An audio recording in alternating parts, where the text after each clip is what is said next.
What's up, boys and girls? This is Spit Logic, and today I'm going to focus this video on the groove function that you have on your SP-404 Mark II. I'll just kind of go over, how you get into it, how you operate and navigate through it, and then I'm going to show a few options that you can use with it to kind of enhance or to help you when crafting or molding your sounds using the device. So what do we mean when we talk about the groove function on the SP-404 Mark II? Roland once had a device called the VP9000. It was a groove box, kind of a sampler and sound manipulator. And essentially what it does is it takes kind of the quantized robotic type of music, melody, rhythm, and it gives it, kind of humanizes it. It kind of mixes up and throws kind of the quantized pattern off a little bit and on a little bit to kind of give it a little bit more flavor and to give you a few additional options. As said before in a previous video, to me, when it comes to these different features, these are no different than a plugin. So similar to how the VP9000, if it was a plug-in into a DAW, that's kind of what we have installed here on the SP-404 Mark II. Now, a few things that, is important to understand, specifically talking about this feature. This is a feature that deals with the sound pads. It deals with the sound that you have on your SP-404 Mark II. If you go into pattern mode, you won't be dealing with the patterns, it'll be dealing with the pads. So that groove feature is very isolated to only being able to manipulate things within each of the pads. Unlike some of the different effects, and I guess in a way you could call this kind of an effect, but the effects could affect patterns. This one is individual for each particular pad and how you manipulate it for that function. So I have this particular pattern right here.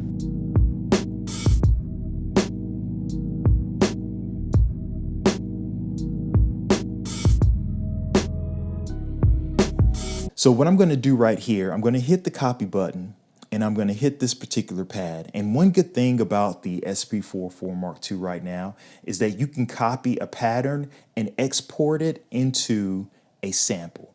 So hitting copy, hitting that pad, and you see from pattern, it says from pattern to right here. I'm going to hit pattern select right there. And now you see it turns from pattern to samples, and also the color of my bank has changed as well. You see these different pads that are glowing. These are empty pads. These are the pads that have no samples in them, and it is suggested, if you don't want to overwrite your pads, that you click on one of these pads. So we're going to go to pad 3, and that's where I'm going to place my sample. Now that I have it selected, I'm going to hit the remain button to choose the individual samples that I do want to transport over. So hit the remain button and you'll see they'll light up in white right here. And even as you press them, you'll hear, even though not so loud, you'll hear what those samples are. And these are all of my samples that make up the drum sequence. So I'll hit copy again and it will export that sample into that pad. What I'm going to do to get into the groove mode, to put this sample into a groove mode, first I'm going to hit the pitch speed button. And of course, this menu is going to come up that has your speed, pitch, and your volume. And then I'm going to hit the roll button right here. Hitting that roll button, and now I am currently in the groove mode. And the groove mode has 3 different parameters that you can use, and manipulating those 3 parameters will set exactly how that groove is going to be manipulated and how it's going to change. The first knob right here, the humanized portion, low, mid, and high, those are your 3 settings. That is going to essentially talk about the randomness, the strength of the randomness, or how the timing is kind of thrown on or thrown off when it deals with that particular groove. Now, when you're talking about the rate at which it is going to be going on, this is really the strength of how that timing is put on and off. And as you can see right here under your rate knob, you can go all the way to 15. Now, when you're dealing with the rate, specifically when you're dealing with drums, I would be just kind of careful with this rate knob, and you'll see as we go forward into it, because when you're talking about taking a sample that already has a fixed beat to it and then affecting the timing of it, slowing it up, speeding it up, pausing it, or elongating a particular sample can have an effect on how the quality of that sample sounds. It can speed up, slow down things, and it can kind of cause a distortion on that, but we'll get into that as we go forward. Now, the last part right here, the groove, is kind of dealing with the swing of the beat. All of these are kind of based on a 4x4 pattern, but this groove function kind of swings the beat, and you can see the little arrows. If it swings it a little bit to the left or to the right by the 8th or by the 16th, those are kind of the two parameters and how strong those parameters are on there. So again, you're going to talk about kind of the timing with the humanizing part of it. You're going to talk about the strength of the sequence of where those particular up and down beats are placed. And then you're going to talk about kind of the swing or the groove and how that manipulates the entirety of the pattern. Now let's go ahead and get into the sample and start manipulating it. So I'll turn the gate off and then I'll just put it on loop, and we'll play the drum right here and allow the drum to go through. If you do notice, so with humanize and groove off, as I increase the rate, you're not going to see much of a change in it when you increase it or decrease it. Even when I turn that humanize on, I'll put it all the way up to high and I increase the rate here. You're not going to have a noticeable difference here when you increase that rate on here. It's not until I get to the groove portion on here where it shifts kind of that beat on and off, either by the 8 or the 16 bar, that you're going to start seeing a change in it. So if I put the humanize, let's say to mid, let's put the groove to an 8 with the 2 arrows on it. And you can already hear kind of a difference in it, right?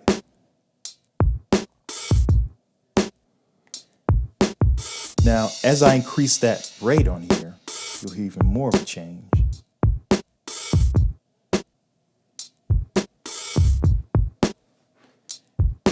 And we were talking about that rate button and how high you put that rate.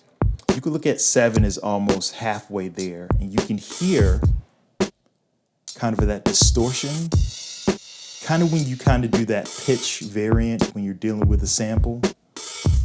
And the more intense you get, the more you'll hear it. Even when I change the parameter of the groove here to, let's say, 16.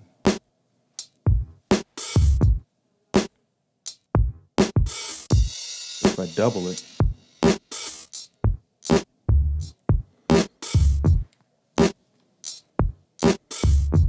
now for a lot of people that can end up being a problem for them, especially if they're trying to create, specifically just a little bit of variation on their drum. But when it comes to this particular effect, I think that this is pretty good if you want to do a little bit extra, specifically when you're dealing with your effects. So when I first saw this and started playing with it, the first thing that came to my mind was the scatter effect. So what I'm going to do, I'm going to hit my multi-function effects, and I'm going to just turn on the scatter.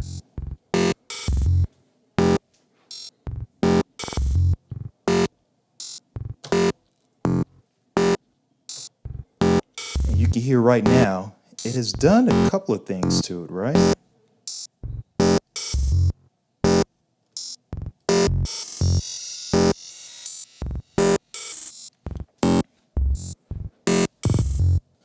Let's add another effect to it. Specifically, I'm going to add the phaser to it. So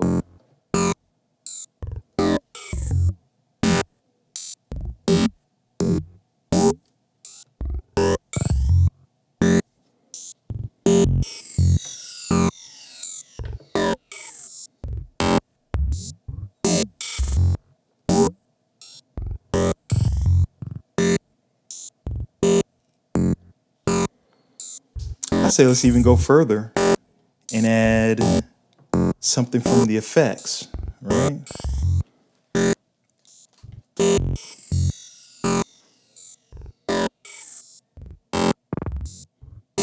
For here, I want to go with the Kadama.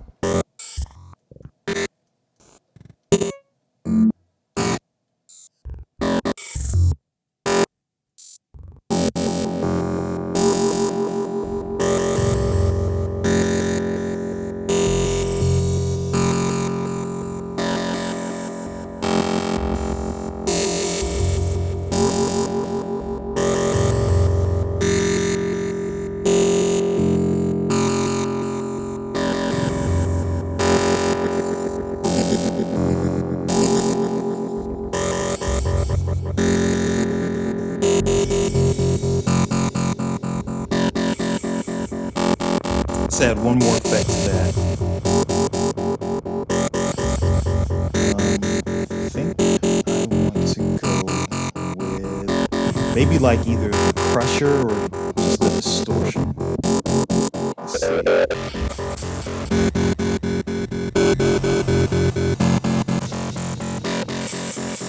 Stick with distortion.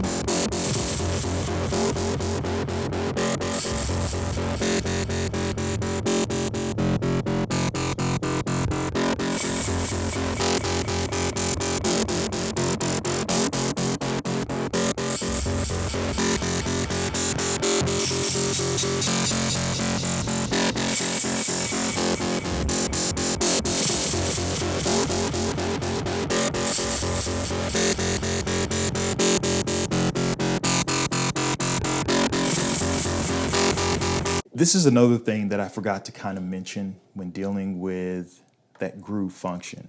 I did say this earlier, but just to kind of reiterate to you when we're talking about the groove function, that groove function is specific to the pad, right? So this particular groove function, if I took the same sample and let's say I copied this sample and brought it here.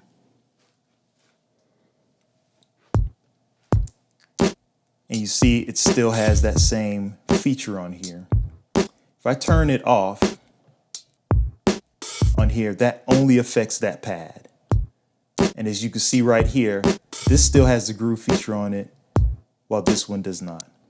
In a lot of ways, if you want to add something to a drum that you already have and just add a little bit of variance to it, you could do this, have the two either going simultaneously at different points during your song or at the same time to add kind of a layer to your drums. So that's going to do it for this particular video.